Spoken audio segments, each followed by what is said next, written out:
most soldiers never see the man who kills them. No warning, just one shot from very far away. During World War II, some snipers became legends, not because they wanted fame, but because they were too deadly to ignore. These were the men and women who could stop an army with a single bullet. Today, we are going to see the deadliest snipers of World War II, and the first one was the most feared of them all. Simo Häyhä was a Finnish soldier during the Winter War between Finland and the Soviet Union, but the enemy gave him another name, the White Death. He fought in temperatures below -30 degrees Celsius, snow everywhere, silence everywhere, perfect conditions for a sniper. Simo didn't use a scope most of the time. He preferred iron sights because the scope could reflect light and reveal his position. He put snow in his mouth so his breath wouldn't be visible in the cold air. Day after day, he waited. One shot, one kill. Official records say he eliminated more than 500 enemy soldiers. More than 500. No sniper in history has confirmed more kills. The Soviet army sent entire squads just to try to find him. They failed. Simo Häyhä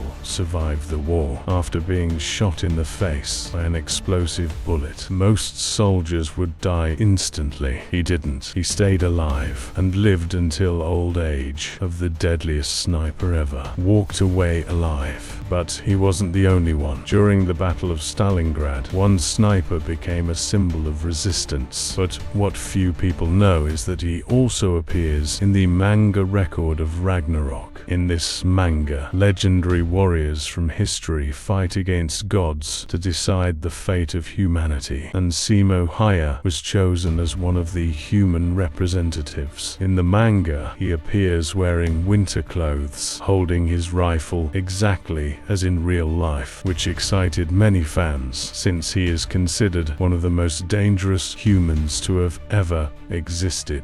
Vasily Zaitsev was a Soviet soldier defending the ruined city. Stalingrad was hell, destroyed buildings, smoke everywhere, bodies in the streets. Perfect place for snipers. Zaitsev used thines as camouflage. He moved slowly. He waited for hours, sometimes days. His mission wasn't just to kill soldiers. He hunted enemy snipers. One by one, they disappeared. His story became so famous that the Soviet army used him for propaganda. He trained new snipers. He inspired soldiers. By the end of battle, he had over 200 confirmed kills. In a war where millions died, one man became a legend. Most soldiers in World War II were men, but one of the deadliest snipers was a woman. Lyudmila Pavlichenko was only a university student when the war started. She joined the Soviet army and became a sniper. Many didn't believe she could fight. They were wrong.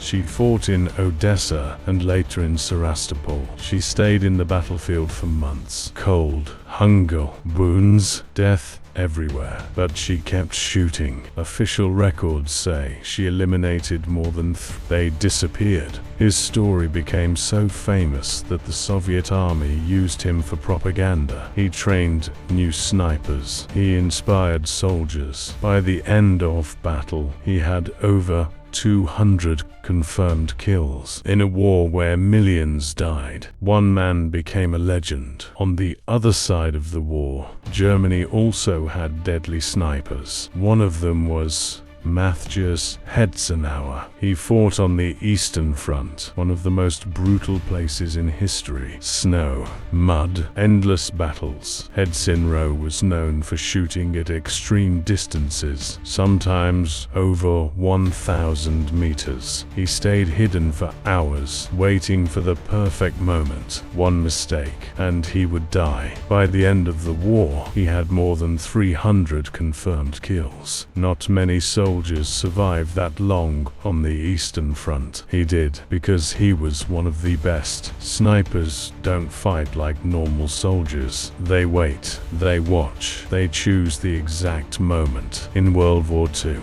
millions fought, but only a few became legends. The White Death, the hero of Stalingrad, the woman sniper, the German marksman. Different countries, different sides. Same war, same silence. Before the shot. War Chronicles.